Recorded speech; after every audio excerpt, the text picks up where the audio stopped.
In February of 1519, the Aztecs, indigenous inhabitants of South America, saw a strange sight on the horizon, as if floating mountains were slowly approaching the shore. They lacked the contextual reference points to recognize these massive ships for what they were, and it must have been an incredible experience, as confusing and disturbing as it was exciting. Montezuma, the god-king essentially worshipped by his own people, believed, like so many around him, that this new arrival was their god, Quetzalcoatl, returning at long last. Quote, "He has appeared, he has come back. He will come here to the place of his throne and his canopy, for that is what he promised when he departed." End quote. He viewed the new arrivals with an awestruck reverence and instructed his subjects to do the same. One by one, they paid this reverence to Cortez by kissing the ground in front of his feet, as they lavished him with the greatest gifts the sizable empire could muster. However, they then produced several human captives. Attempting to please the new arrivals, they sacrificed them in their honor, believing they may want to drink their blood, as was local custom.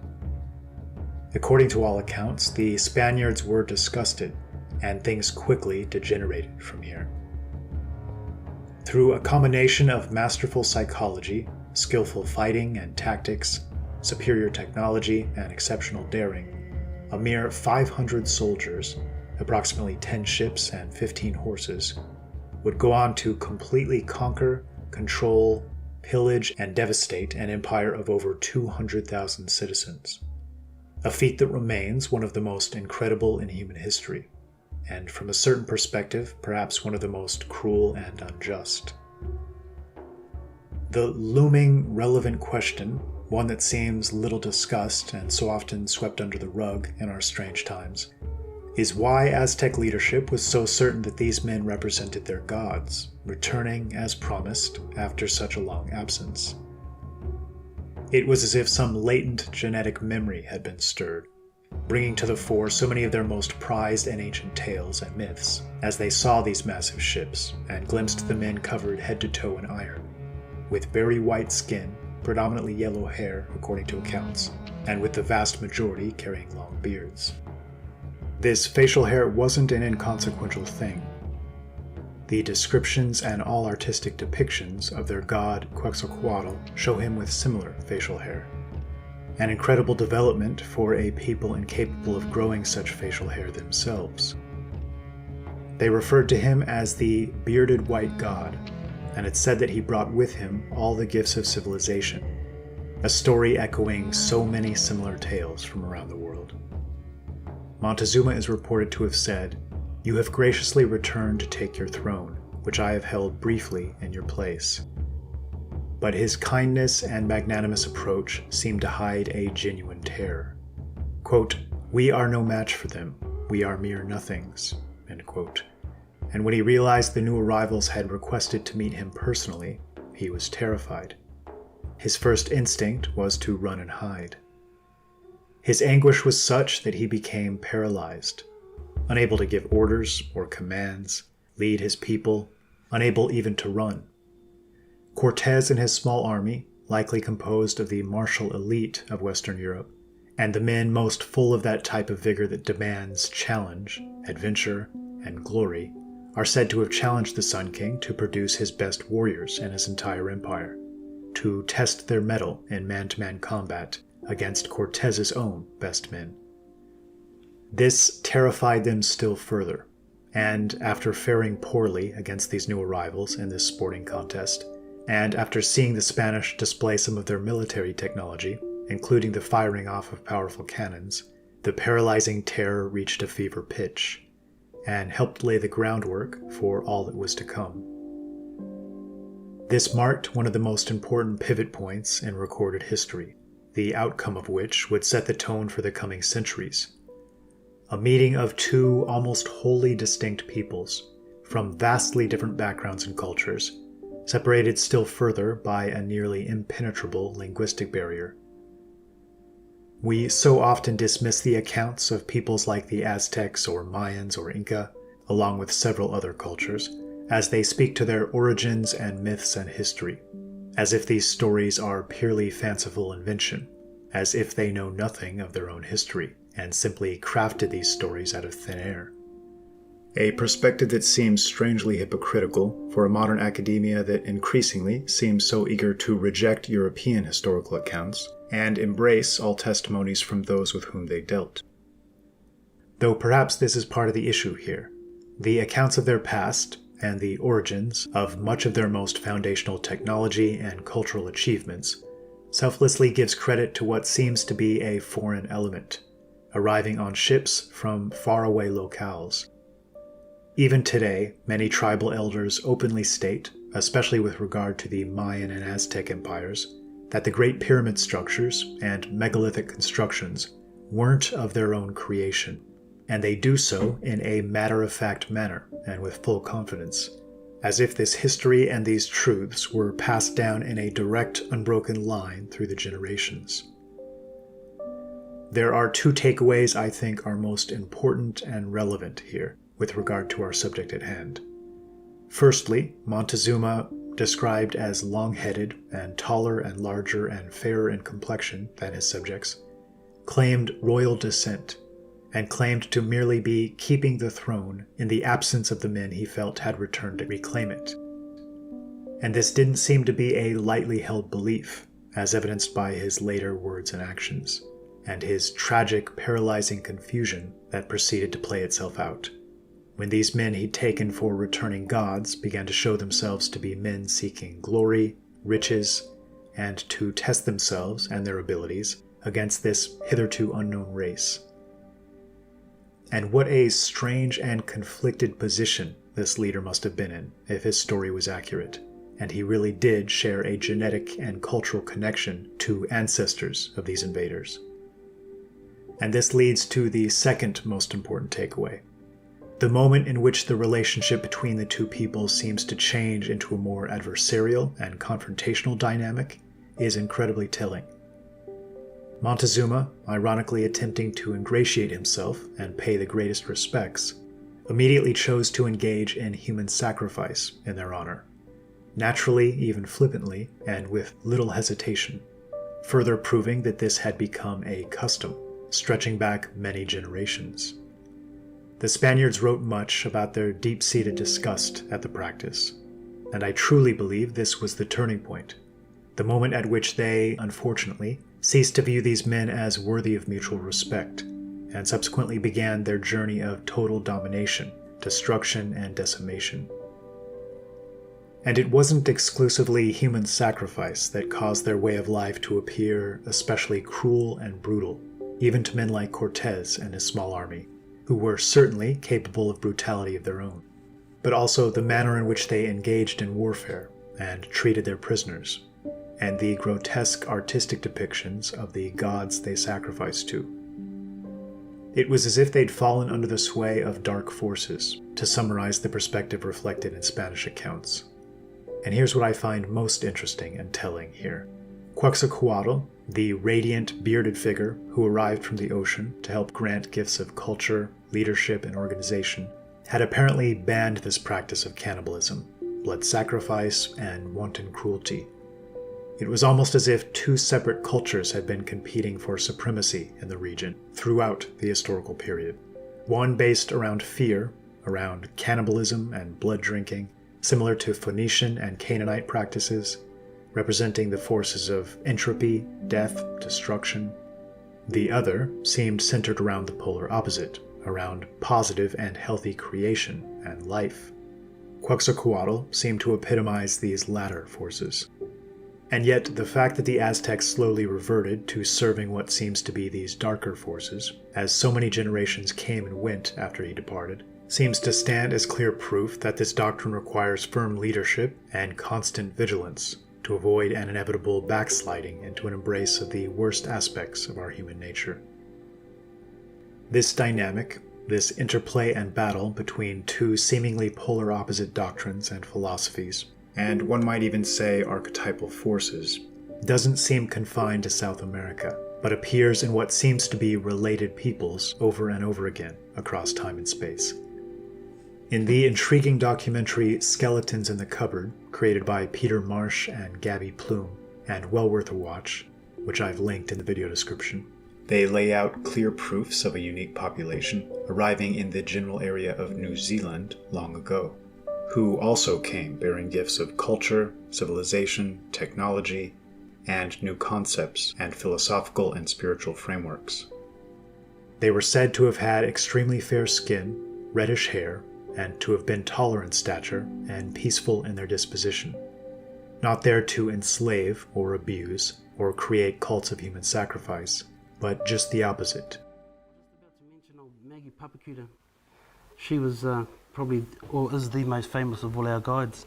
She was basically what you call a puhiariki, which means very chiefly woman.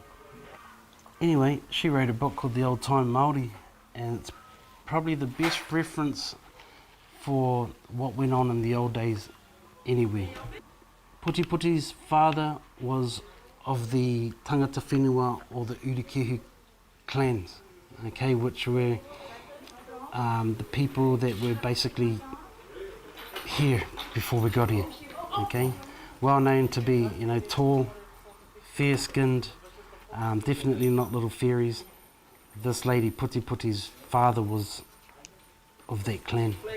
They lived on top of the mountain up the back here, the most sacred of all our mountains in the whole area is Nongataha. The name of their village was called Te Tuahu o Te Atua, which means the praying place to the gods. And that's basically where the Patu Paiari here lived.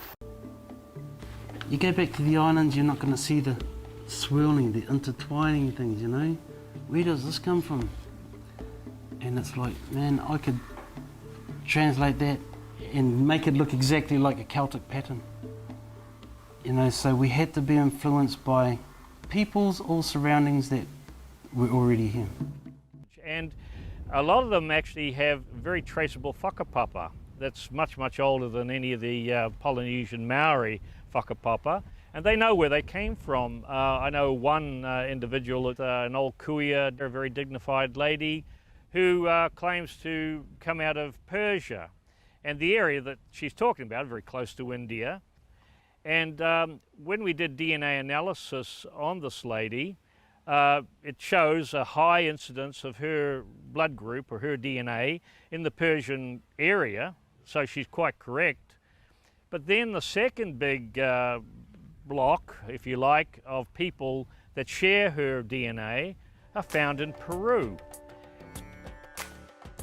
This is very interesting, as it concurs almost exactly with a Maori legend recorded over 100 years ago by ethnologist Elsden Best, when he was living amongst the Tuhoi people.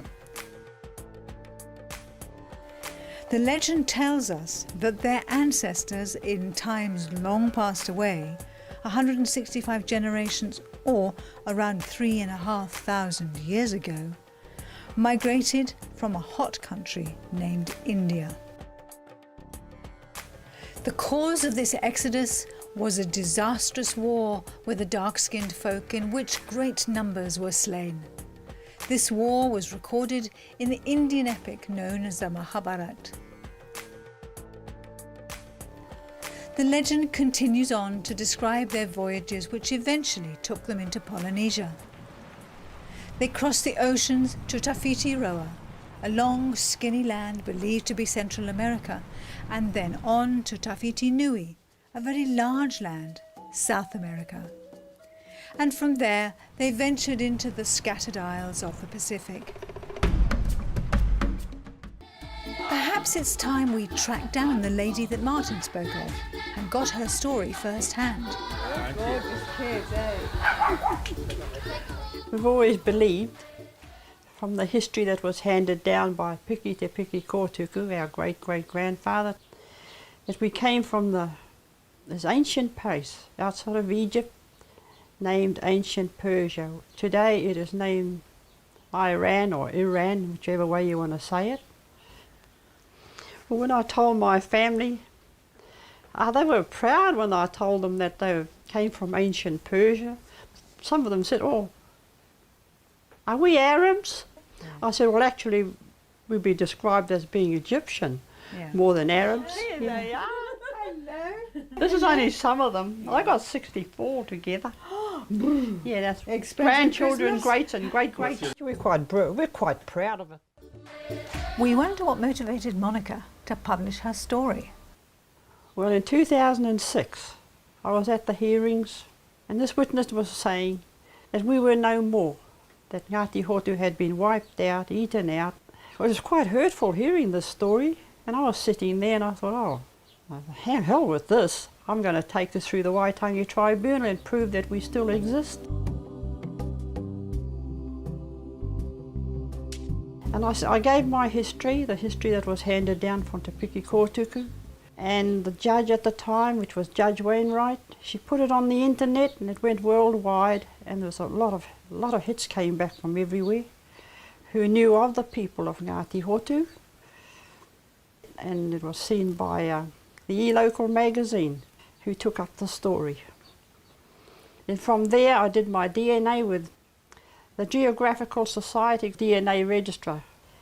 And that DNA was sent to America to be analysed. And it proved that we were of Ngāti Hotu, and every bit of the history I gave at the Waitangi tribunals was correct word to word. And my DNA took me, it went to Germany, into Russia, America, among the Inca people. Now, in Peru, there's a cave there. There's painting in the caves that depict the Ngāti Hotu people being chased out and getting into their boats. But to me, from my DNA, we came straight here after leaving Peru, after being driven out.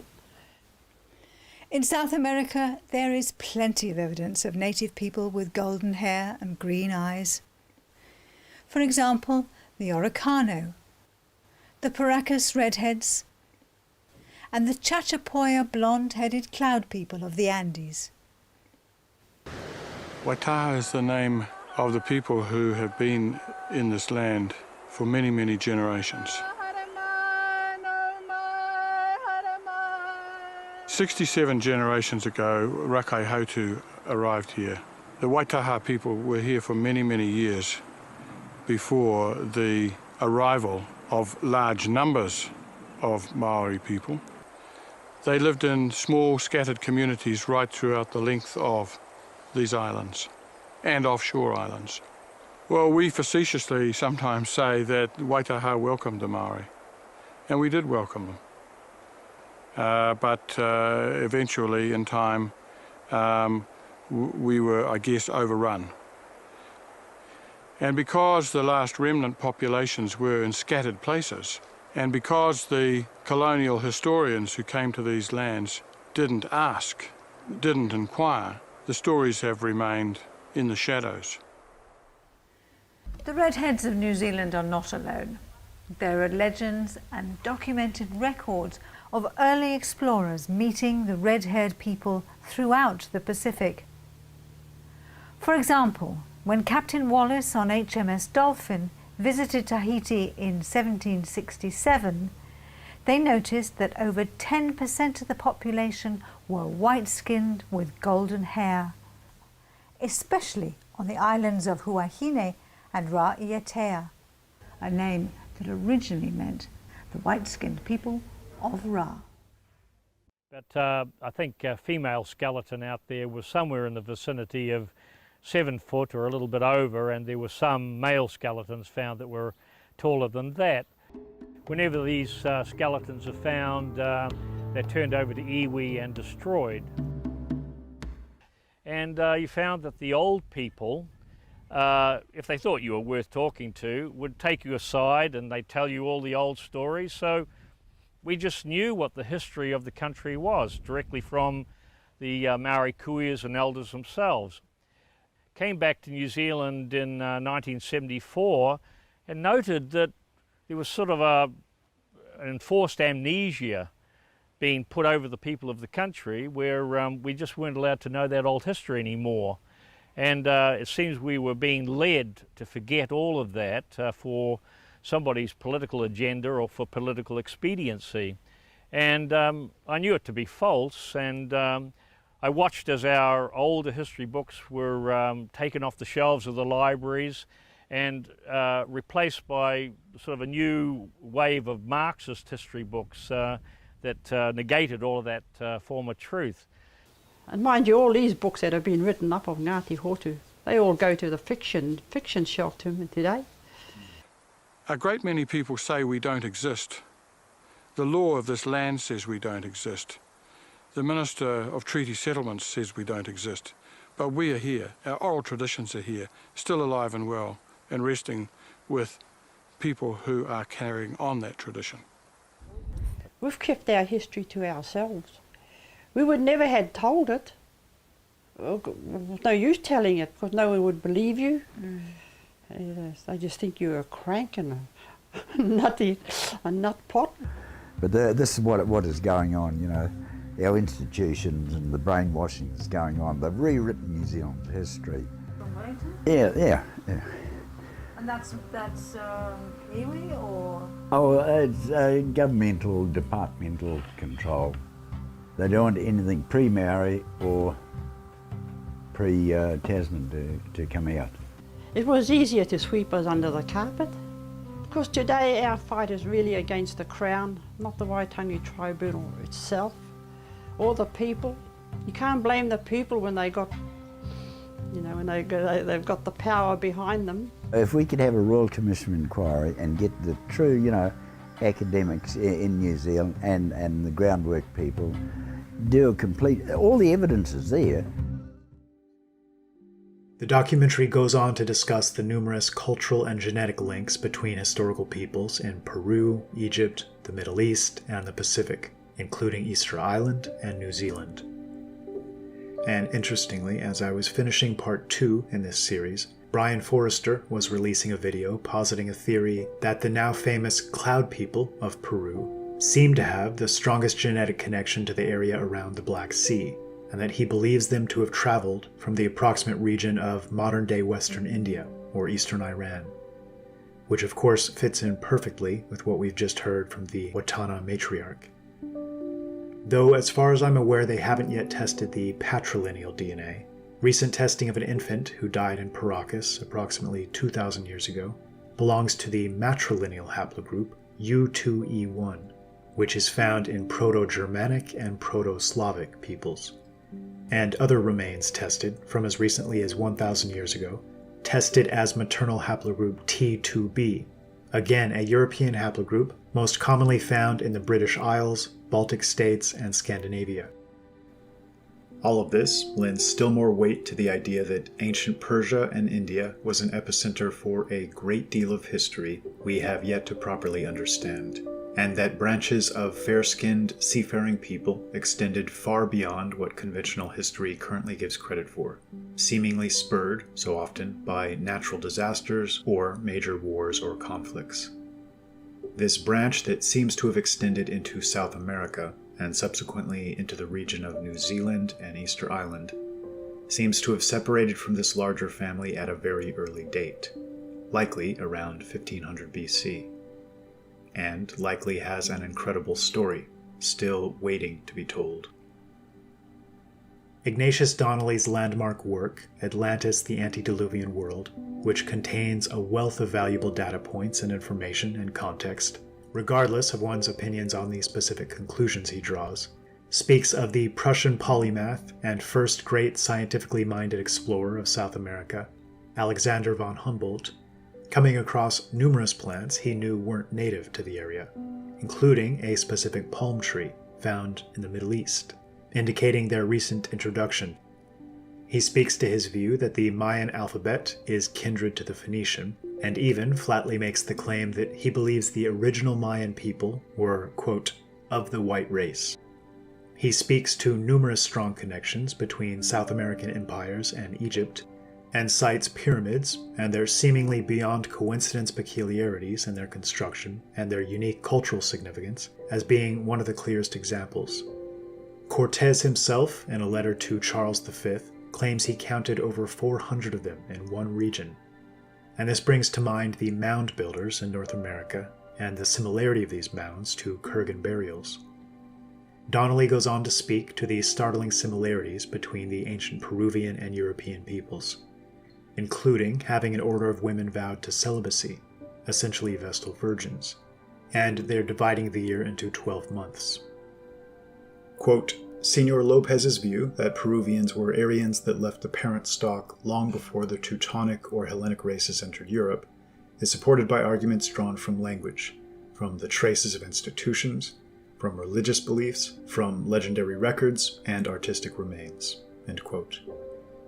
And another piece of evidence that seems to support this idea is briefly touched upon in the Skeletons in the Cupboard documentary.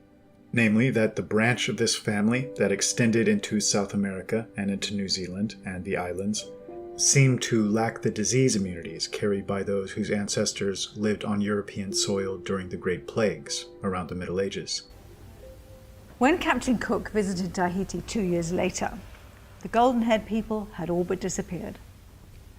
He was told that they had become sick and died just after the departure of the HMS Dolphin. Could it be that these white-skinned, golden-haired people were more susceptible to European diseases than the Polynesians? This might indicate that their lack of resistance to European disease means they weren't of European origin despite their appearance. The Phoenicians are quite the historical mystery.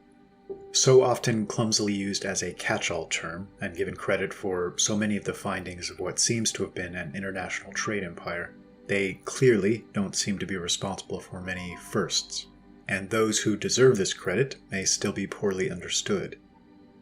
Donnelly cites a Professor Desor, who tells us, quote, We may remark, in passing, that there is nothing to prove that the Phoenicians were the first navigators. History, on the contrary, positively mentioned prisoners under the name of Tokhari, who were vanquished in a naval battle fought by Ramses III in the 13th century BC, and whose physiognomy, according to Morton, would indicate a Celtic type. Now there is room to suppose that if these Tokhari were energetic enough to measure their strength on the sea with one of the powerful kings of Egypt, they must, with stronger reason, have been in a condition to carry on a commerce along the coasts of the Mediterranean and perhaps of the Atlantic. End quote.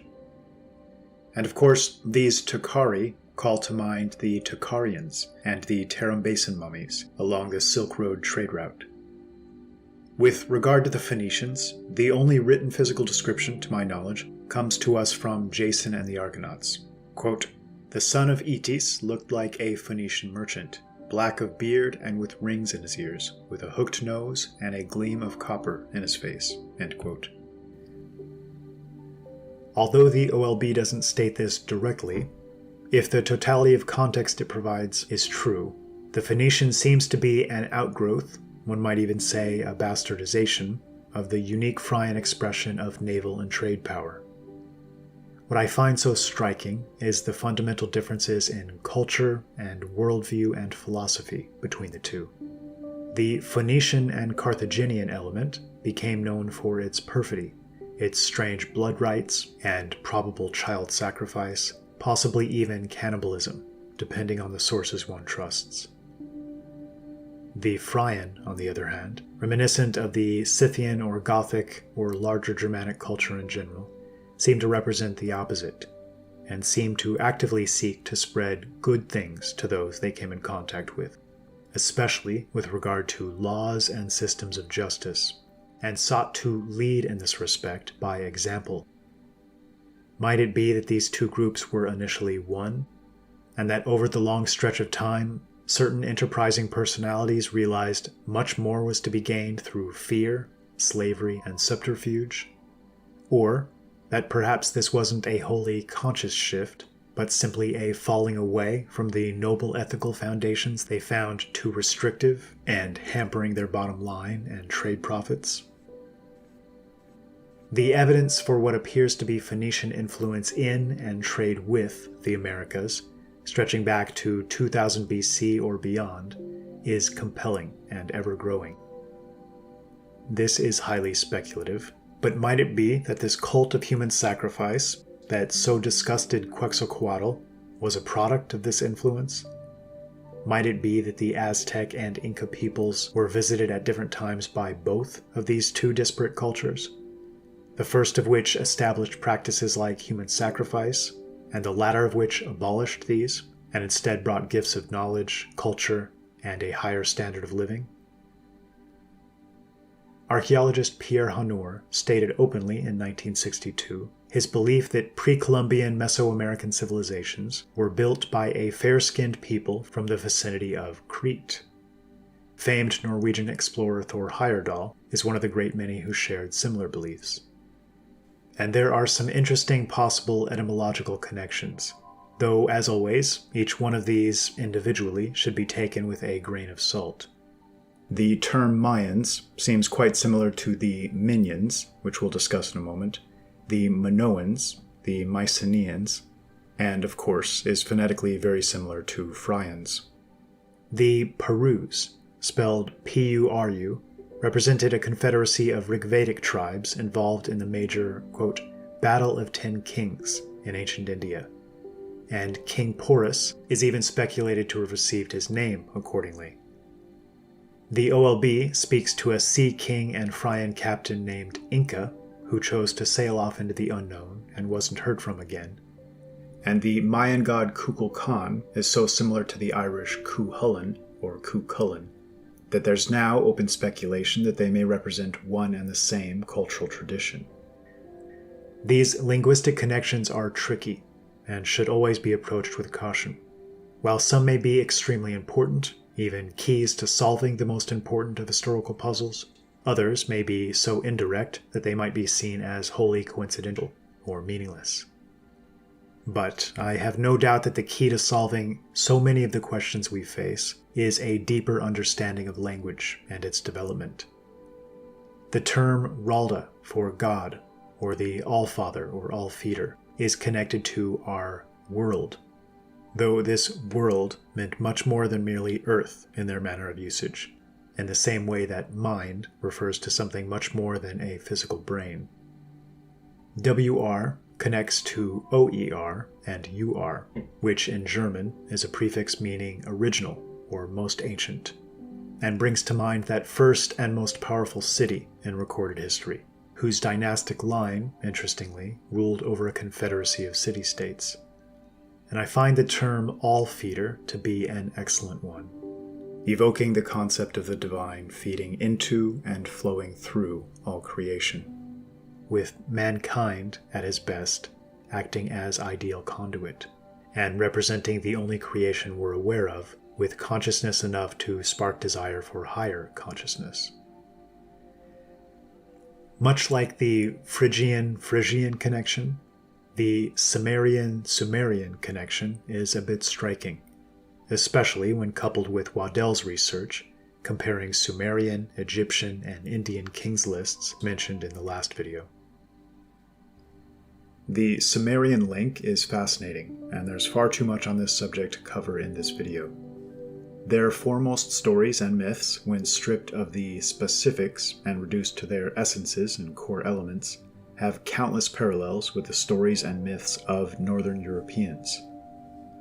Lugal was the Sumerian title for their nobility, their kings and rulers, which again calls to mind the aforementioned Tuatha Dé Danann and the aforementioned Cuchulainn's father, the legendary king and savior figure Lugh, pronounced Lu, who, according to Wikipedia, is associated with rightful kingship.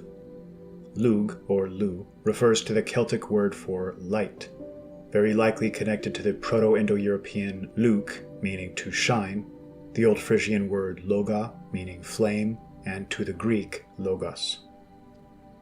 An all-important factor to understand in attempting to piece together these aspects of history is that in cases in which there was a minority population representing a different racial or cultural group relative to those around them, over the generations this element is bound to all but disappear and become mixed and subsumed into the larger population, perhaps leaving strong cultural or linguistic traces insofar as they were dominant, but certainly not maintaining ethnic homogeneity. The term Scythian, much like the label Yamnaya or Aryan, has become something of a vague and muddied label. As a result of their habit of leading male-only war parties, in contrast to the later Gothic wagon trains, which included women and children, into foreign lands, and undoubtedly mixing, to some extent, with the native populations. Only the royal Scythians prohibited the enslavement of foreign peoples. The others, over time, gradually became something of a fundamentally different people, both culturally and genetically. Yet, unfortunately, for our own sense of modern clarity, are still referred to simply as Scythians by modern historians. They might even be thought of as something of the land-based Phoenicians in this context, though because they weren't nearly as interested in trade or accruing wealth, they seem to hold on to many of the nobler aspects of their cultural heritage, even as those that didn't push west but remained in the steppe regions slowly became more genetically Asiatic. I tend to agree with the author Anthony Radford in his claim that the Scythians were, quote, the horsemen of the Slavonic regions that were originally considered part of Freya's race and culture before the first disasters, end quote. The emphasis here should be on originally, which perhaps explains why there now exist so many varied and sometimes opposite or contradictory accounts of who these people were. And the same might be said of the ancient Indians, Persians, Phrygians, and Greeks. Alwyn Robbenheimer wrote the book Chronicles from Pre-Celtic Europe, which is largely about the Oera book and the spread of this seagoing empire it references. In it, he makes a bold claim. Quote, some of Homer's Greek heroes of the Trojan-Grecian War were Ionian descendants, such as the blonde-haired Achilles, Ajax, and Ulysses. Dares, from the Trojan point of view, also describes their heroes as having had fair complexions and blonde hair, such as Alexander and Hector. It would appear that the Trojans were essentially of Phrygian descent, while the Greeks, or Achaeans, were a mixture of Phrygians and the ancient tribes of Greece. There is a distinct possibility that the enmity between the Greeks and the Trojans could have had a racial connotation, with the Trojans having been the more sophisticated or snobbish Phrygian descendants of pure Freya's blood. It is nevertheless clear that Phrygian descendants fought on both sides. End quote. You'll notice Aelwyn Rabbenheimer uses the term Phrygian in place of Phrygian or Aryan, or whatever designation one might choose, in describing what seems to be this root lineage that subsequently spread so far and wide. It's worth noting the similarity between the name of those who led the charge to sack the strategically located naval outpost of Troy, the Achaeans, and the ruling caste or family or house of the Persian Empire, the Achaemenids. As Herodotus tells us, now the Persian nation is made up of many tribes, of whom the Pasargadae are the noblest. The Achaemenidae, from which spring all of the Perseid kings, is one of their clans. End quote. It's also worth noting that another name for the forces sacking Troy were the Danans, Dan being a naming prefix more widespread than nearly any other, from Scandinavia to Greece. Beowulf springs to mind, and this is wild speculation on my part, but perhaps the memorable fighting recounted in Beowulf was so significant, in part, because it represented an echo of a similar brother war between the ancestors of these same men so long ago. And consider the implications if the author is correct in his judgments here. Because refugee Trojans helped found Rome, and because others like Brutus are said to have gone to Britain, this would imply that the people spoken of in the Oera book may be the connective tissue between Greek, Roman, British, Phoenician, Celt, and Germanic, the latter including Scythian and Goth. I've personally come across a great deal of evidence indicating a far stronger Phrygian, British, Roman connection than I'd expected to find. This again calls to mind that famous passage Geoffrey of Monmouth quotes from an ancient letter from a British king to a Roman Caesar, as the latter took steps to deprive them of their freedoms. Quote, "Your demand, therefore, Caesar, is scandalous, since the same vein of nobility flows from Aeneas in Britons and Romans, and one and the same chain of consanguinity shines in both. which ought to be a band of firm union and friendship." End quote. The Norse prose Edda, the word Edda itself being likely cognate with Veda, is one of the countless older documents referencing Troy, and what seems to have been an all-important flashpoint in the history of Western mankind. Quote, "Near the earth's centre was made that goodliest of homes and haunts that ever has been, which is called Troy, even that which we call Turkland. This abode was much more gloriously made than others, and fashioned with more skill of craftsmanship in manifold wise, both in luxury and in the wealth which was there in abundance. There were 12 kingdoms and one high king, and many sovereignties belonged to each kingdom. In the stronghold there were 12 chieftains. These chieftains were in every manly part greatly above other men that have ever been in the world. One king among them was called Munyan or Minun, and he was wedded to the daughter of the high king Priam, her who was called Troan, and they had a child named Tror, whom we call Thor." End quote. And elsewhere, echoing the same story, the Edda continues, quote, "Next they made for themselves in the middle of the world a city which is called Asgard. Men call it Troy. There dwelt the gods and their kindred. That kindred which we call the races of the Aesir, that have peopled the elder Asgard, and those kingdoms which pertain to it. And that is a divine race." End quote. And it then goes on to speak to a return journey to Europe, in which, just as the OLB insinuates, these heroes were hailed as gods by many of the peoples they encountered. Quote, "Therefore he made ready to journey out of Turkland, and was accompanied by a great multitude of people, young folk and old, men and women. And they had with them much goods of great price, and wherever they went over the lands of the earth, many glorious things were spoken of them, so that they were held more like gods than men. They made no end to their journeying till they were come north into the land that is now called Saxland. There Odin tarried for a long space, and took the land into his own hand, far and wide." End quote. So here, yet again, we have reference to long journeys and significant migrations. Thomas Shore, author of The Origin of the Anglo-Saxon Race, mentions an ancient German proverb, quote, "There are Saxons wherever pretty girls grow out of trees." This seems to indicate that this was seen as something of a widely dispersed people. Speaking to these ties between cultures, Raubenheimer tells us, quote, "The old religion of Persia is known as Zoroastrianism, and their oldest writings are known as the Avesta. Historians tell us that the religion dates back to sometime after the Aryan invasion in 1500 BC. This just happens to coincide with the arrival of the Eralinda books Gurtmana in India, Pakistan, and their later incursions into Persia. The Avesta, which consists of a number of books, was only compiled in its current format some 1,000 years later." End quote. And I found this fascinating. Tacitus reports the Germans had a custom of discussing all of their most weighty and pressing issues under the influence of drink at evening gatherings. To, quote, "acquire still more frankness, to disclose the most secret motions and purposes of their heart." End quote. And to balance this out, in the sober light of the next day, quote, "the several sentiments are revised and canvassed." Speaking about the Persians, Herodotus speaks of exactly the same practice. Quote, "It is also their practice to deliberate on affairs of weight when they are drunk, and then on the morrow when they are sober."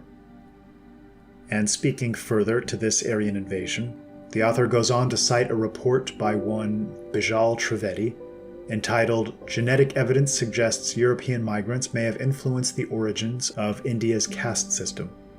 Quote, "A new study has revealed that Indians belonging to higher castes are genetically closer to Europeans than are individuals from lower castes, whose genetic profiles are closer to those of Asians." End quote. It goes on to mention that there seems to be more patrilineal European genetic input, indicating the invaders were predominantly male.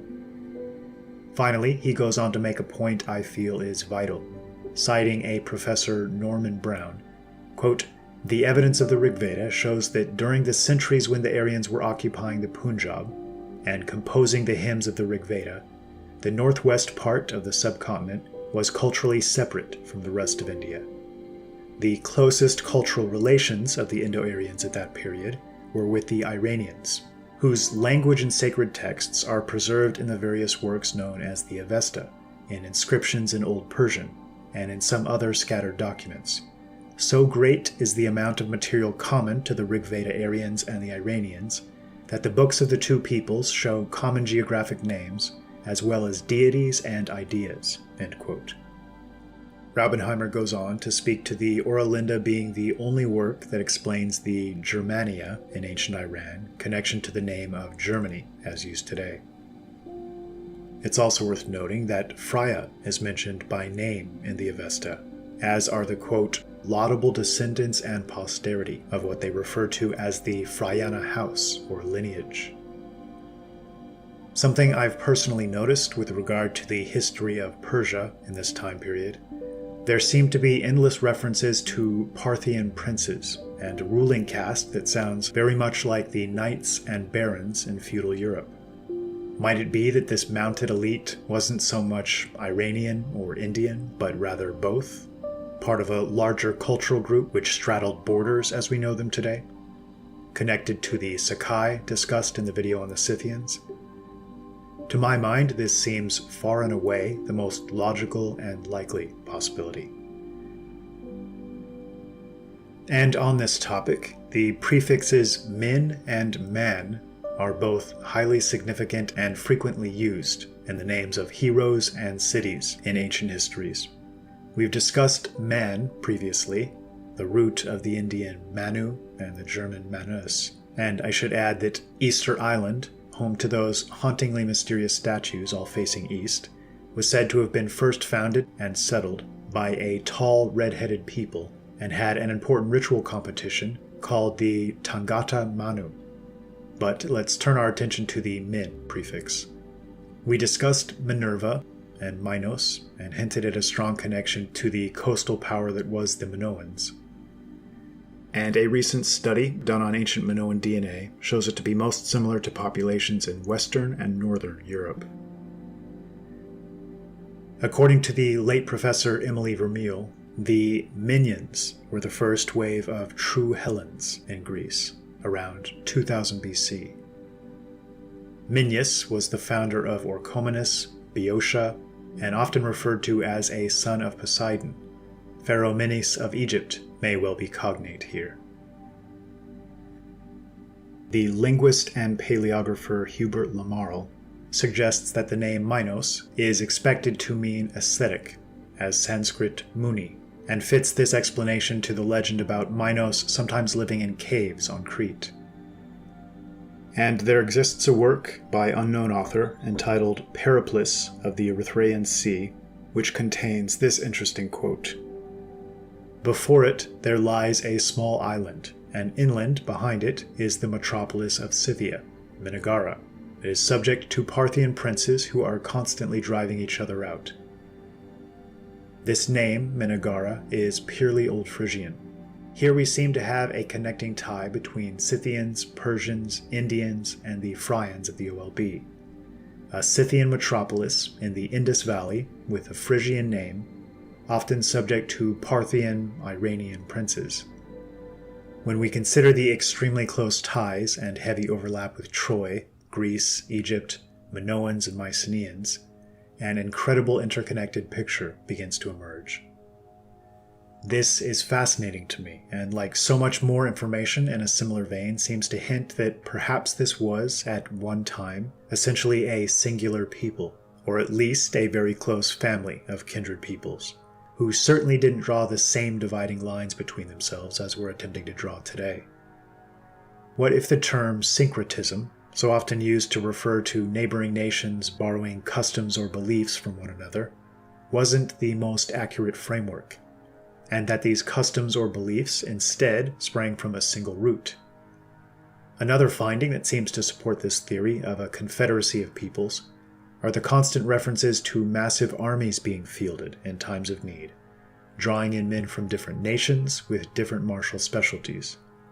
To cite one example in the OLB, quote, Then the Twisklander princes assembled, and after 3 times 7 days and nights, they chose Ulrich as military leader. He was given 200 Scots and 100 of the strongest Saxmen as an escort." End quote. And later, the Scythians or Goths are said to have raised armies of over 100,000 men in this manner. There's a little-known tale about the Scythian queen Manithra, also known as the Lestress, taking a trip with 300 maidens to visit Alexander to, quote, "seek issue from him," leaving only after she believed herself to be pregnant. The OLB speaks of the Geatmen as calling Alexander king. Lineage and ancestry was of fundamental importance to these people. Bloodlines and genetic ties meant something very real and important.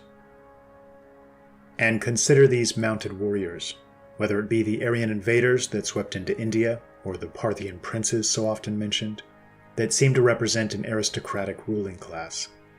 Is this not something of a mirror image of the knightly caste in feudal Europe? Being part of elite cavalry regiments was the surest signal to the world of distinction and good breeding throughout much of Europe, up until just a century or two ago.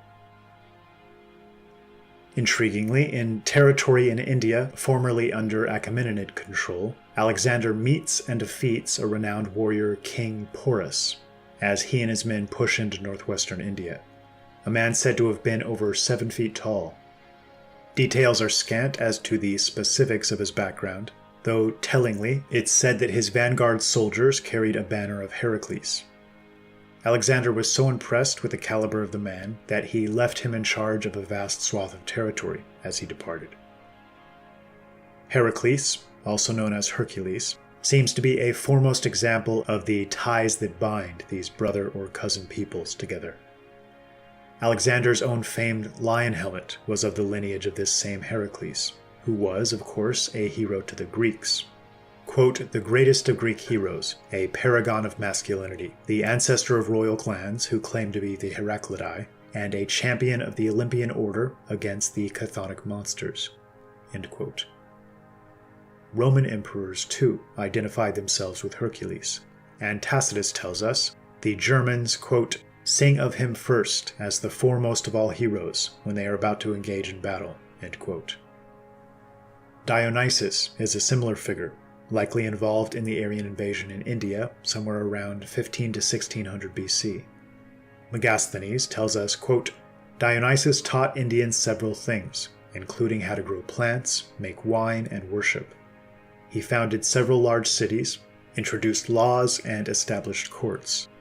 For this reason, he was regarded as a deity by the Indians. He ruled India for 52 years before dying of old age. His descendants ruled India for several generations before being dethroned and replaced by democratic city-states. The Indians who inhabited the hill country also claimed that Heracles, a Greek deity, was one of them. Like the Greeks, they characterize him with a club and the lion skin. According to them, Heracles was a powerful man who subjugated evil beasts. He had several sons and one daughter, who became rulers in different parts of his dominion." End quote. And speaking of deified figures, this dynamic of an individual from a royal clan bringing knowledge and civilization to the region in this time period is strikingly similar to an OLB account. Quote, "When Minerva explored the land which is called Attica by the inhabitants, she noticed that all the folk were goat herders, who lived on meat, herbs, wild roots, and honey. They were covered with skins, and had their shelters on the slopes, or hellings, of the mountains.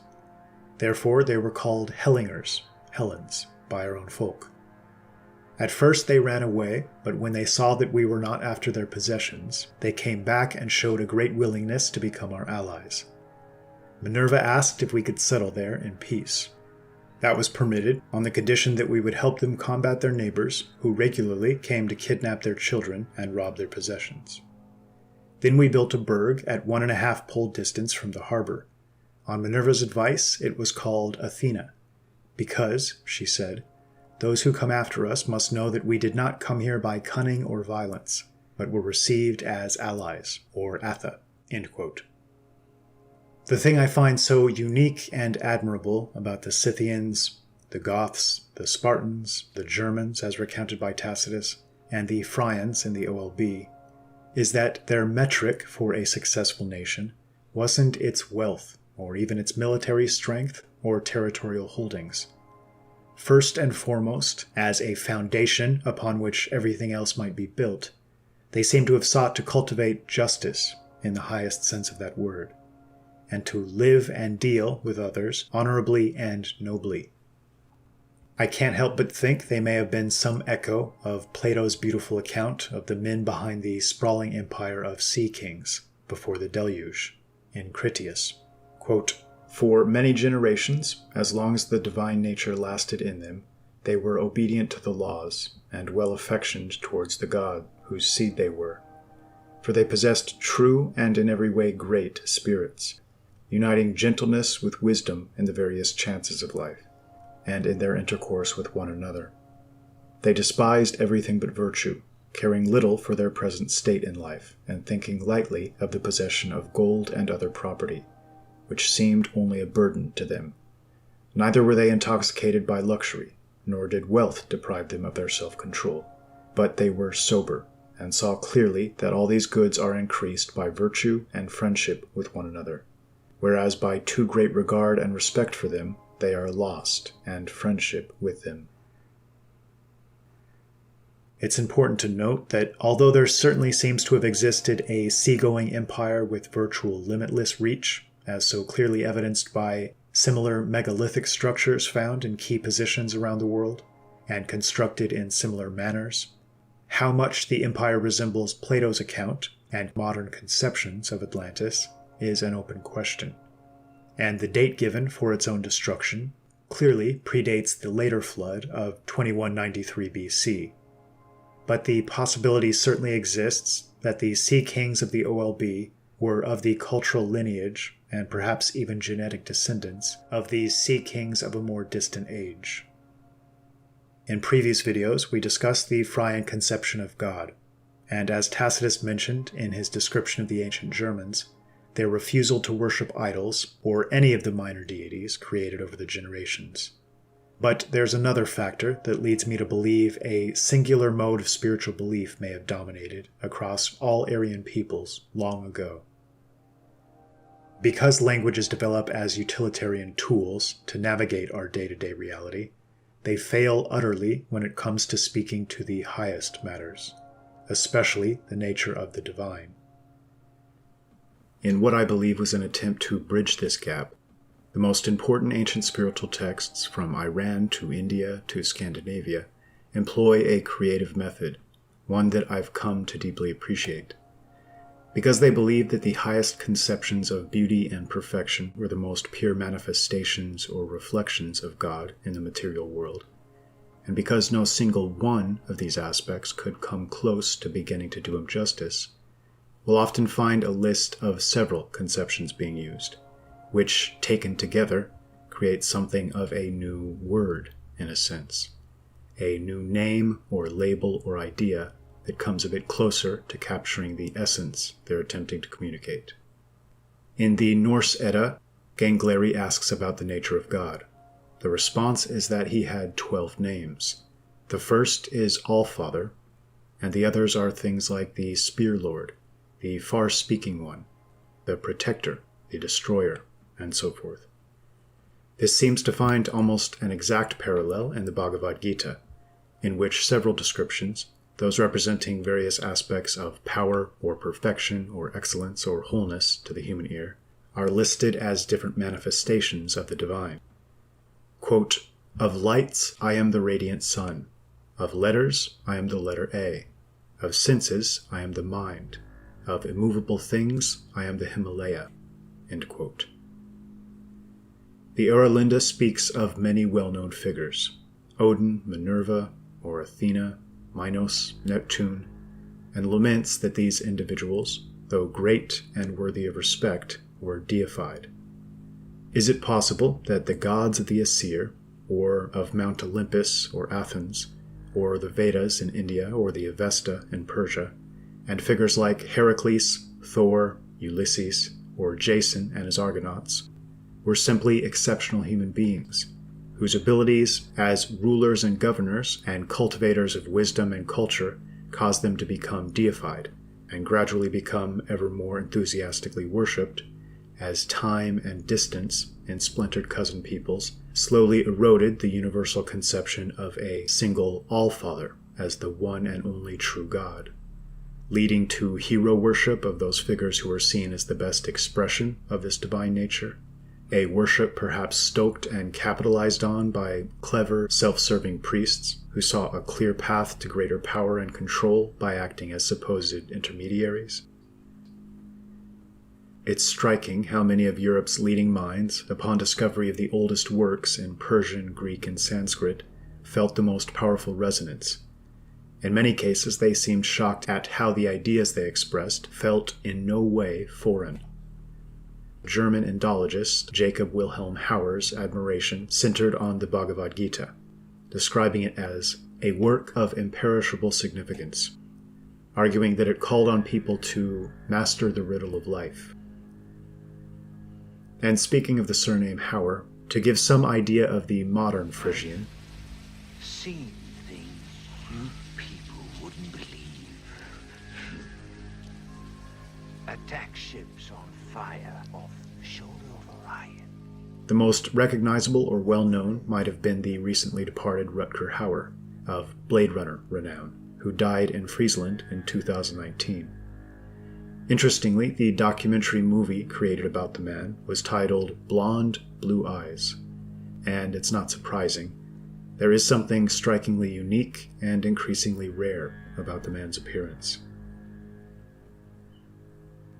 In reading the OLB in full, one can't help but recognize the subtext and underlying narrative of much of the book appears almost as a battle between those whose natural inclination it is to control and enslave and parasitically feed off of their fellow man, and those that demand freedom and seek to rule and guide in the manner of a good shepherd and lead by example.